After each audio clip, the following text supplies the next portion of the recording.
बिस्मिल्लाहिर्रहमानिर्रहीम। अस्सलाम वालेकुम डियर स्टूडेंट, कैसे हैं? आज हम सूरत ज़ुमर, उसका तारुफ, मरकज़ी मौजू और उसके साथ बुनियादी मज़ामीन के अलावा हम उसकी मशक़ हल करेंगे, जिसमें MCQs, शॉर्ट क्वेश्चन, अल्फाज में यानी तर्जमा होगा और लास्ट में तफसीली जवाब।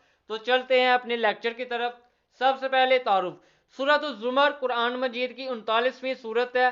MCQs के लिए आपने याद रखना है, इसके 8 रुकू और 75 आयात हैं। ये भी MCQs में आपने याद रखना है। यह सूरत 23वें पारे से शुरू होती है। MCQs।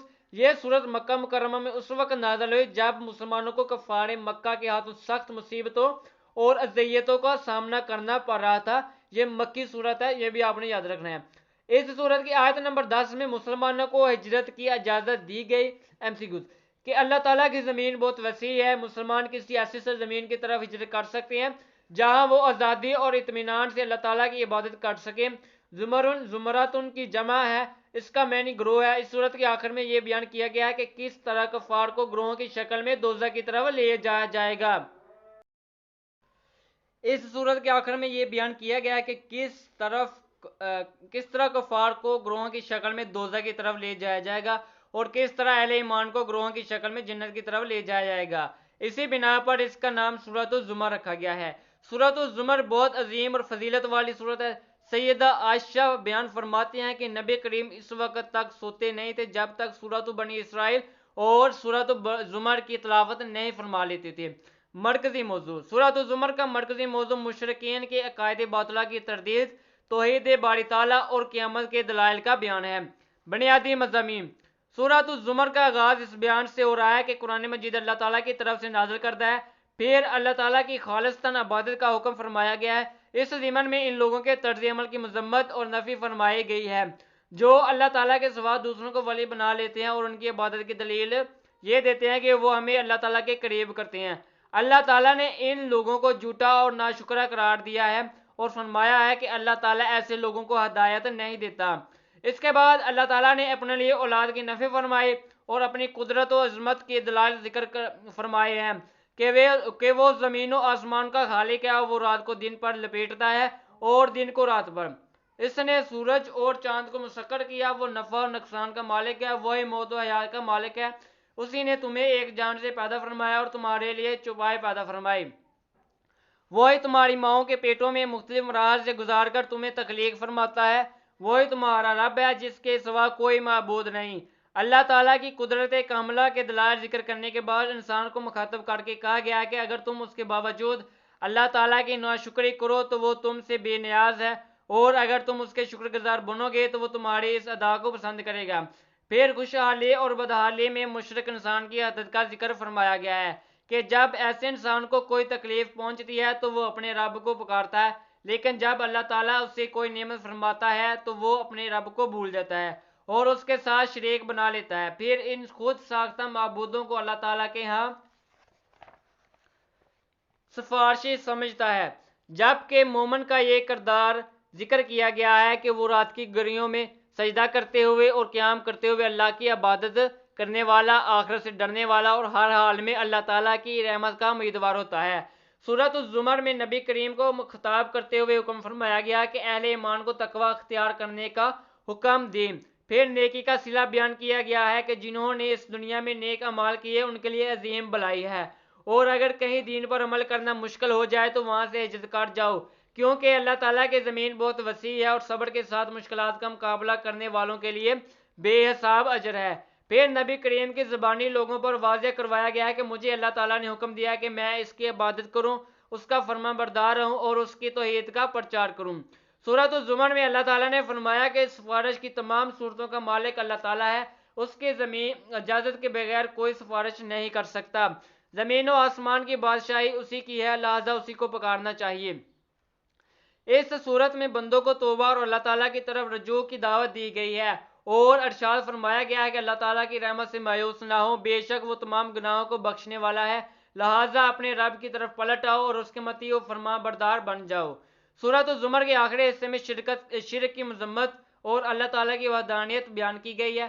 वक़्वे क़यामत और उससे पहले सूर फूंकने का बयान है कि अल्लाह ताला जब क़यामत बर्पा करने का फैसला फरमाएगा तो हज़रत इसराफील सलाम को सूर फूंकने का हुक्म देगा। उनके सूर پھونکنے پر ہر چیز فنا ہو جائے گی سوائے اس کے جسے اللہ تعالیٰ محفوظ رکھے گا۔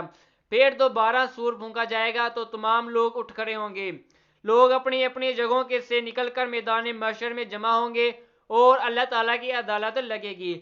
لوگوں میں نامہ اعمال تقسیم کیے جائیں گے اور ان کے اعمال کا پورا پورا بدلہ دیا جائے گا۔ آخری آیات میں جنتیوں کے جنت اور جہنمیوں کے جہنم میں جانے کا ذکر کیا گیا ہے۔ سورۃ الزمر کی ریڈنگ کے بعد ہم اس کی مشق کو سالو کرتے ہیں۔ سب سے پہلے درست جواب کا انتخاب کریں۔ زمرن کا معنی ہے قوم، گروہ، اس کا صحیح جواب بے گروہ ہوگا۔ سورۃ الزمر میں مسلمانوں کو اجازت دی گئی ہے جیم جز ہجرت کی۔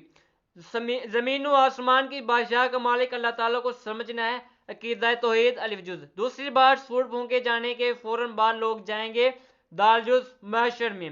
حضرت عائشہ رضی اللہ تعالیٰ عنہ فرماتی ہیں کہ نبی کریم سورۃ الزمر کی تلاوت فرماتے تھے تو اس کا صحیح جواب الف سونے سے پہلے۔ مختصر جواب دیں۔ سورۃ الزمر میں بیان کردہ توحید کے دو دلائل تحریر کریں۔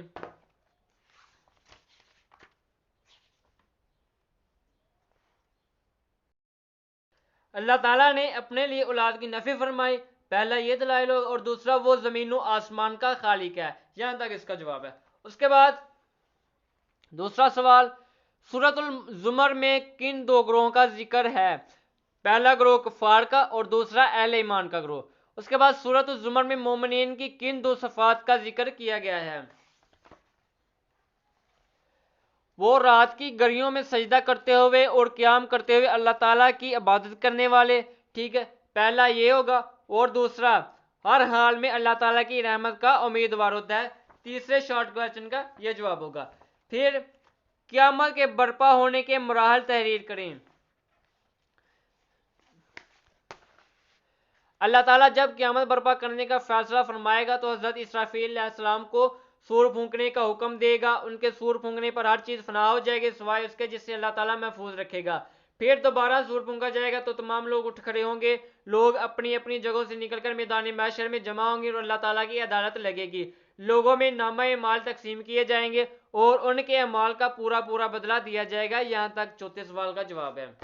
اس کے بعد پانچواں، سورۃ الزمر کی فضیلت میں ایک حدیث مبارک کا ترجمہ تحریر کریں۔ سورۃ الزمر یہاں سیدہ عائشہ رضی اللہ تعالی عنہ بیان فرماتی ہیں کہ نبی کریم اس وقت تک سوتے نہیں تھے جب تک سورۃ بنی اسرائیل اور سورۃ الزمر کی تلاوت نہیں فرما لیتے تھے۔ پانچویں شارٹ کویسچن کا یہ جواب ہے۔ اس کے بعد الفاظ معنی، لا تزر بوجھ نہیں اٹھائے گا، وزرا بوجھ، مسا پہنچتی ہے، قانتن عبادت کرتا ہے، لا تقنطو مایوس نہ ہونا۔ اس کے بعد درج ذیل قرآنی آیات کا با محاورہ ترجمہ کریں۔ پہلا سوال آیت نمبر 8،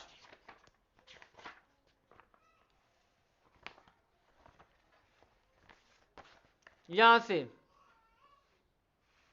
اور جب انسان کو کوئی تکلیف پہنچتی ہے تو وہ اپنے رب کو پکارتا ہے اسی کی طرف رجوع کرتے ہوئے، پھر جب وہ اسے اپنی طرف سے کوئی نعمت عطا فرماتا ہے تو وہ اس کو بھول جاتا ہے، جس کے لیے پہلے اللہ کو پکار رہا تھا اور اللہ کے لیے کئی شریک بنا لیتا ہے تاکہ اس کے راستے سے گمراہ کرے۔ آپ فرما دیجئے تم اپنے کفر سے تھوڑا سا فائدہ اٹھا لو، بے شک تم جہنم والوں میں سے ہو۔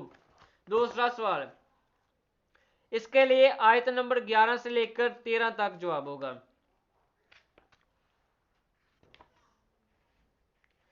یہاں سے آپ فرما دیجئے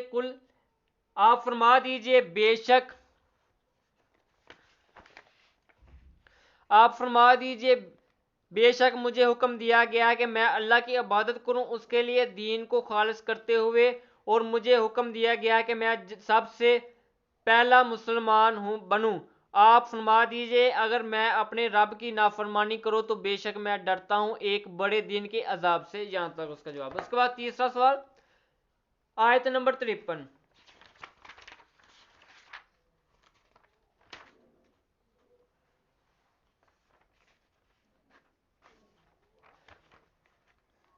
آپ فرما دیجئے اے میرے وہ بندو جنہوں نے اپنی جانوں پر زیادتی کی ہے، اللہ کی رحمت سے مایوس نہ ہونا، بے شک اللہ سارے گناہ معاف فرما دیتا ہے، بے شک وہ بڑا ہی بخشنے والا نہایت رحم فرمانے والا ہے. یہاں تک اس کا جواب. اس کے بعد تفصیلی جواب. سورۃ الزمر کی روشنی میں اللہ تعالیٰ کی توحید اور قدرت کاملہ پر تفصیلی نوٹ لکھیں. تو اس کا جواب بنیادی مضامین کا پورا ہم اس کا جواب کریں گے. بنیادی مضامین.